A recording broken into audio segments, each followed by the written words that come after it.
Chapter 4. Transcendental Knowledge. The personality of Godhead, Lord Sri Krishna, said, I instructed this imperishable science of yoga to the sun god, Vivishwan, and Vivishwan instructed it to Manu, the father of mankind, and Manu in turn instructed it to Ikshvaku. This supreme science was thus received through the chain of disciplic succession, and the saintly kings understood it in that way. But in due course of time the succession was broken, and therefore the science as it is appears to be lost.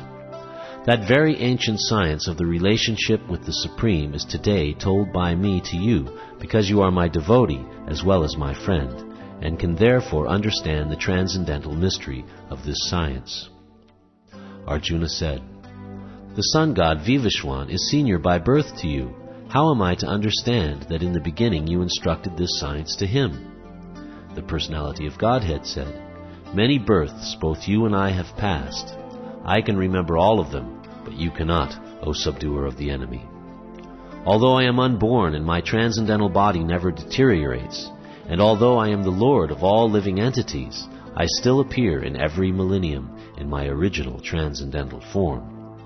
Whenever and wherever there is a decline in religious practice, O descendant of Bharata, and a predominant rise of irreligion, at that time I descend myself, to deliver the pious and to annihilate the miscreants, as well as to re-establish the principles of religion. I myself appear millennium after millennium. One who knows the transcendental nature of my appearance and activities does not, upon leaving the body, take his birth again in this material world, but attains my eternal abode, O Arjuna. Being freed from attachment, fear, and anger, being fully absorbed in me and taking refuge in me, many persons in the past became purified by knowledge of me, and thus they all attained transcendental love for me. As all surrender unto me, I reward them accordingly. Everyone follows my path in all respects, O son of Pritha. Men in this world desire success and fruitive activities, and therefore they worship the demigods. Quickly, of course, men get results from fruitive work in this world. According to the three modes of material nature and the work associated with them, the four divisions of human society are created by me. And although I am the creator of this system, you should know that I am yet the non-doer, being unchangeable. There is no work that affects me, nor do I aspire for the fruits of action. One who understands this truth about me also does not become entangled in the fruit of reactions of work. All the liberated souls in ancient times acted with this understanding of my transcendental nature. Therefore you should perform your duty, following in their footsteps.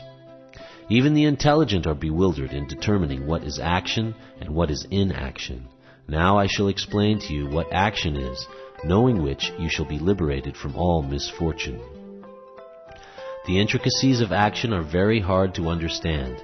Therefore, one should know properly what action is, what forbidden action is, and what inaction is. One who sees inaction in action and action in inaction is intelligent among men, and he is in the transcendental position, although engaged in all sorts of activities. One who is understood to be in full knowledge, whose every endeavor is devoid of desire for sense gratification. He is said by sages to be a worker for whom the reactions of work have been burned up by the fire of perfect knowledge. Abandoning all attachment to the results of his activities, ever satisfied and independent, he performs no fruitive action, although engaged in all kinds of undertakings. Such a man of understanding acts with mind and intelligence perfectly controlled, gives up all sense of proprietorship over his possessions, and acts only for the bare necessities of life. Thus working, he is not affected by sinful reactions. He who is satisfied with gain, which comes of its own accord, who is free from duality and does not envy, who is steady in both success and failure, is never entangled, although performing actions. The work of a man who is unattached to the modes of material nature and who is fully situated in transcendental knowledge merges entirely into transcendence. A person who is fully absorbed in Krishna consciousness is sure to attain the spiritual kingdom because of his full contribution to spiritual activities, in which the consummation is absolute and that which is offered is of the same spiritual nature.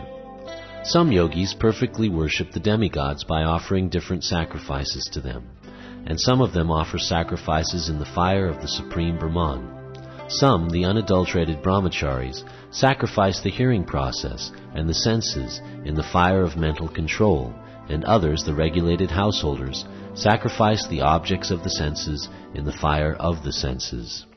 Others, who are interested in achieving self-realization through control of the mind and senses, offer the functions of all the senses and of the life breath as oblations into the fire of the controlled mind. Having accepted strict vows, some become enlightened by sacrificing their possessions, and others by performing severe austerities, by practicing the yoga of eightfold mysticism, or by studying the Vedas to advance in transcendental knowledge. Still others, who are inclined to the process of breath restraint to remain in trance, practice by offering the movement of the outgoing breath into the incoming, and the incoming breath into the outgoing, and thus at last remain in trance, stopping all breathing. Others, curtailing the eating process, offer the outgoing breath into itself as a sacrifice. All these performers who know the meaning of sacrifice become cleansed of sinful reactions, and having tasted the nectar of the results of sacrifices, they advance toward the supreme eternal atmosphere. O best of the Kuru dynasty, without sacrifice one can never live happily on this planet or in this life. What then of the next? All these different types of sacrifice are approved by the Vedas, and all of them are born of different types of work. Knowing them as such, you will become liberated. O chastiser of the enemy, the sacrifice performed in knowledge is better than the mere sacrifice of material possessions. After all, O son of Pritha, all sacrifices of work culminate in transcendental knowledge. Just try to learn the truth by approaching a spiritual master, inquire from him submissively, and render service unto him. The self-realized souls can impart knowledge unto you because they have seen the truth. Having obtained real knowledge from a self-realized soul, you will never fall again into such illusion. For by this knowledge you will see that all living beings are but part of the Supreme, or in other words, that they are mine.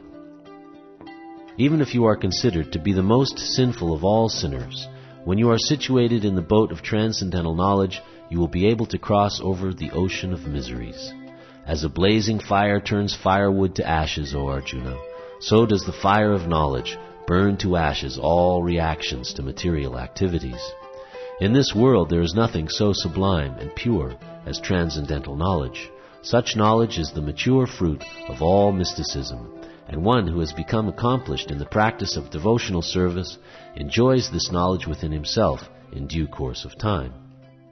A faithful man who is dedicated to transcendental knowledge and who subdues his senses is eligible to achieve such knowledge.